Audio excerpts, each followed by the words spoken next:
recognized and were quite fascinated with the skulls and their manufacture because they're manufactured, George, against the axis of the stone, which means using modern technology, the stone should shatter. So the technology that was actually used to manufacture them, I'm not really sure of. I do know the stones did come, the quartz that they were made from actually did come from here on planet Earth. I do believe that the stone for the Mayan skull, for example, is very similar to the quartz crystal that comes out of Arkansas. There are some of the skulls are from stone that does appear to come out of South America in the Brazil area. Now, so we know that they came from Earth, but who manufactured them and how they actually manufactured them, I think, is anyone's speculation. These skulls, when they're used, and we're going to get into the purpose and get your definition of the crystal skull, but sure. I mean, do the shamans or whoever uses them, do they use sunlight to generate it? Do the eyes get red? Is there any physical change when something happens to them? Oh, George, yes. Now we're going to get into an arena that is really quite fascinating. The ancient crystal skulls have piezoelectric properties, and our tests and our work with them showed that they could be activated using light, using sound. In fact, there was some real good work that was done by Stephen Halpern.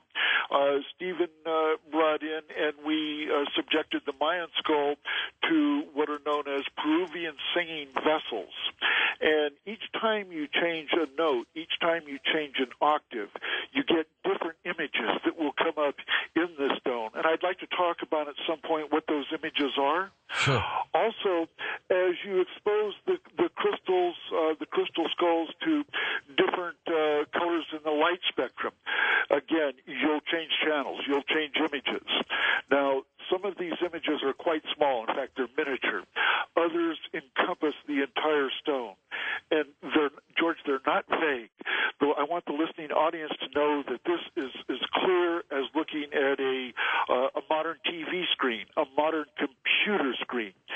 And a shaman who has been trained in the correct working of a stone is able to also activate it mentally. And when that activation takes place, then there are many opportunities to take advantage of the doorways that are opened up to actually have direct communication with those that are in our galactic neighborhood, but not necessarily here on planet Earth. The next Indiana Jones film will be about crystal skulls, so if there hasn't been tremendous interest in the skulls yet, there sure will be, Richard.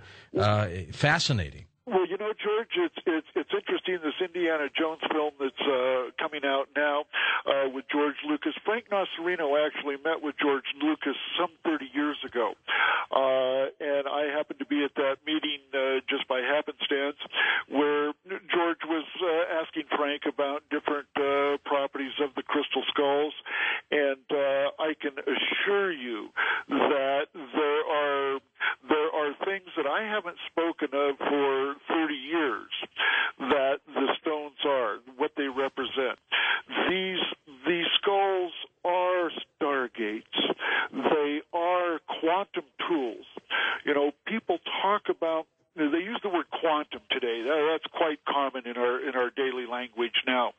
Well, quantum means to be able to go beyond the parameters or the constrictions, as you would, of space, time, and distance. When you activate and you work with one of the crystal skulls, you are certainly going quantum. This is high science, and you're not at all constricted by the parameters of space-time distance. You can see the past. You can see right now, you could go into a crystal and you could communicate with somebody off planet, which, by the way, I have some real fond names for some of those that we are in direct communication with off planet. All right, we'll talk about that tonight too. That's fascinating all by itself. It sure is. It sure is, and I'm looking forward to it because these are entities message for us. And what I would like to cover tonight is the message and how this relates to the Mayan calendar, the role the skulls play with the Mayan calendar and its fulfillment, and also introduce the listening audience to some of those that are in our galactic neighborhood that have been very, very influential, very present here for millennium.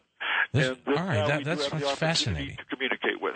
Fascinating, and it also brings a new twist to the Mayan calendar end date, or it could be the beginning date, as far as I know. Well, the message that I would like to relay tonight, and this is probably the main purpose of my mission, the lineage of the Mayan priests that had the protection, were responsible for the protection of the skulls through millennia. With Francisco, that lineage ended. Now, I was told and I was given the mandate to transfer the Mayan skull and its information into what we know as the fifth world. The fifth world being the world of illumination, the world of peace, the time of science and prosperity. That is the era that we are going into. The Mayan calendar ends in 2012. Now, George, the message as it was relayed to me is 2012 is the end of the Mayan civilization, the Mayan society. That is when their role in the protection of the skulls, their role in this world of transference, that's when it's completed. There is no lineage to go back to. That is the end there. Now we are coming into the fifth world, which is our world, George. And that was what I was tasked to do. In fact, Francisco relayed to me that I would be speaking to the masses, to millions of people, to relay this message that 2012, it is over for the Mayans. However, it is to be the time of introduction for the new science. And as we know, there are cataclysms that were prophesized that they were going to occur at this time, and this will be the end of the Mayans. However, it is not the end of the information, of the knowledge, of the science that has been transferred over into our world by the Mayan priests through the crystal skulls. These crystal skulls, Richard, prior to their being turned into a skull, what does the quartz crystal or the crystal look like? Is it smooth, bumpy? What's it look like? Well, actually, they were large pieces of quartz crystal, and they had to be very large in order to be able to be configured into the shape and size of a human skull. Some of them, George, are smaller. They're softball size. Some of them go down, and they're actually smaller than that. But the stones from which these human-sized crystal skulls were made, those crystals had to be very large.